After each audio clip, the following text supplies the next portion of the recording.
اعوذ باللہ من الشیطان الرجیم بسم اللہ الرحمن الرحیم اللہم صلی علی محمد وآل محمد وعجل فرجہم۔ مومنین کرام السلام علیکم ورحمۃ اللہ وبرکاتہ۔ میں سمیع حسین نجفی سرزمین کلکتہ سے آپ حضرات سے مخاطب ہوں۔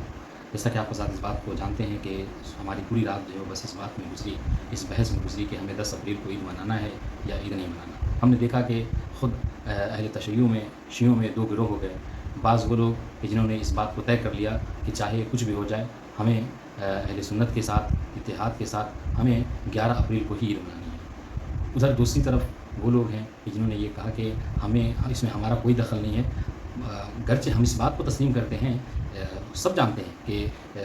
آج کی شب ابتدا میں میسج یہ آیا کہ چاند نہیں ہوا ہے، چاند کی تصدیق نہیں ہوئی، مگر جب مکتب آیت اللہ سیستانی سے جب یہ پیغام بھیجا گیا تو جو ان کے وکلاء تھے انہوں نے باقاعدہ طور پر اس طریقے سے پیغام کو پہنچایا کہ ہمیں وہاں سے یہ پیغام پہنچانے کو کہا گیا ہے کہ اہل ہند کے لیے، انڈیا والوں کے لیے عید ہے، کل چاند ہی گیا ہے۔ لیکن مسئلہ یہ ہے کہ بعض لوگوں نے یہ ٹھان لیا ہے کہ نہیں، ہم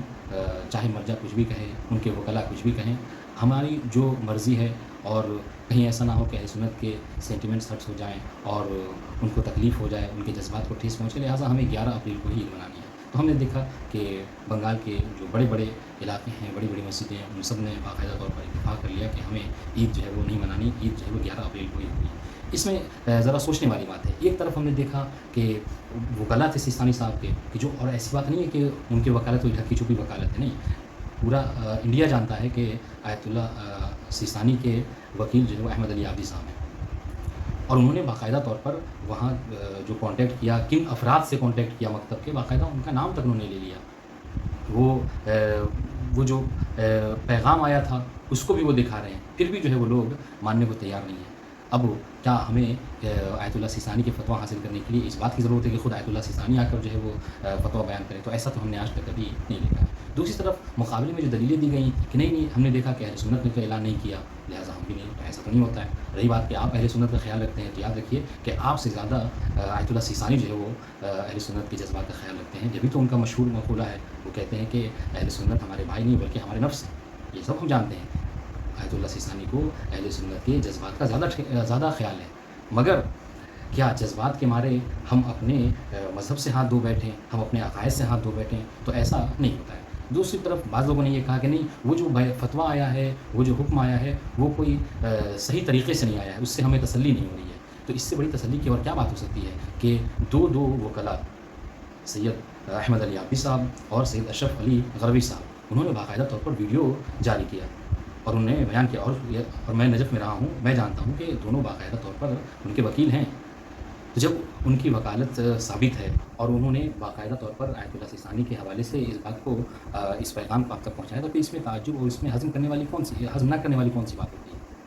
رہی بات یہ کہ بعض حضرات نے یہ دلیل دی کہ نہیں حضور، اصل میں یہ فتوے کا مسئلہ نہیں ہے، چاند تو دیکھے جانے کا مسئلہ ہے۔ تو آپ یاد رکھیں کہ آیت اللہ سیستانی میں جو چاند کے مطلب کہتے ہیں کہ میرے نزدیک چاند ثابت، اس کا مطلب یہ نہیں ہے کہ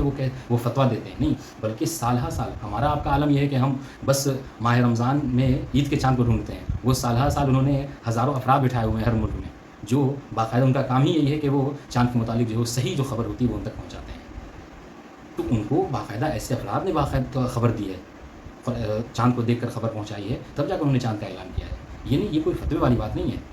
بلکہ جو ان کے معتبر لوگ ہیں ان لوگوں نے جب اپنے باقاعدہ دیکھیں آپ، جب وہ فتویٰ ہے اس میں عین غیر مسلح کا نام ہے، یعنی دوربین سے نہیں بلکہ انہوں نے اپنی آنکھوں سے چاند دیکھا ہے، اور اس میں باقاعدہ طور پر ایڈ ہے۔ اب رہی بات یہ کہ نہیں، بعض وہ کہہ رہے ہیں کہ نہیں، انہوں نے کہا کہ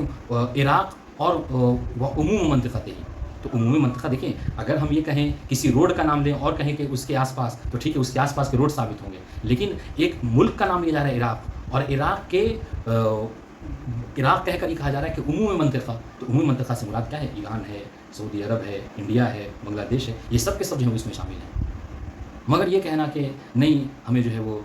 اختلاف ہو جائے گا، ابھی ہماری تیاری نہیں ہو پائے گی، یہ ساری دلیلیں جو ہے وہ نہیں ہیں۔ اور دیکھیں، یہ تو بہت چھوٹی سی بات ہے، بلکہ جیسے جیسے زمانہ گزرے گا ہمارے امتحانات سخت سے سختر ہو جائیں گے۔ یہی وجہ روایتوں میں ملتا ہے کہ جب امام زمانہ کا ظہور ہوگا اور وہ ظالمین کو ایک ایسے درخت پر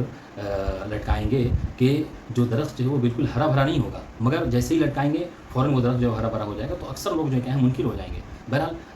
ہم امام کے ماننے والے ہیں، امام کے چاہنے والے ہیں، ہمارا یہ وظیفہ ہے کہ ہم اس طریقے سے امام کے اوپر عقیدہ رکھتے ہیں، اگر ہمارا یہ عقیدہ ہے کہ یہ بھی نائب الامام ہے، یہ بھی